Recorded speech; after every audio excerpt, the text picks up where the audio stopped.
मित्रांनो, आता सकाळचे 8:30 वाजलेत, पावणे 9 वाजले आहेत आणि मी फार सुंदर अशा डोंगरावरती आलेला आहे.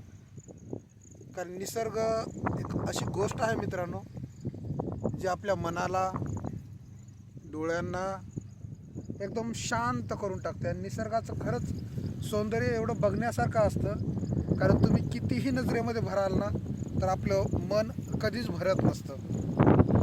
एवढा सुंदर निसर्ग आहे.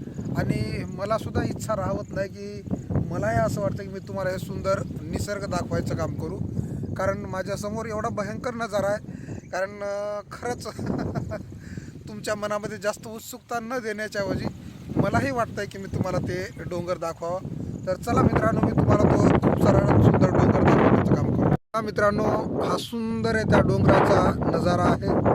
वरती मस्तपैकी आभाळ आणि खाली दिसत आहे तुम्हाला हिरवागार डोंगर. हे माझ्या जवळ असलेलं पळसाचं झाड. आता दूर दूरपर्यंत इथं अनेक प्रकारचे वेगवेगळ्या प्रकारचे झाडं, वेलं, वेगवेगळ्या प्रकारचे अनेक रोपं, सीताफळ.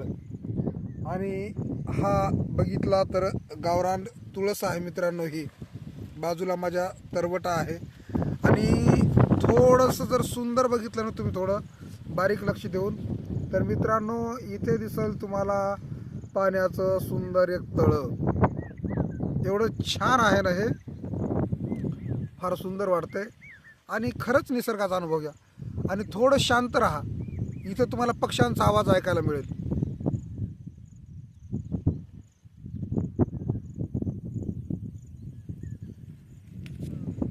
कदाचित त्या पक्षालाही शांत राहा म्हटल्यामुळे माझा आवाज गेला असं मला वाटतं.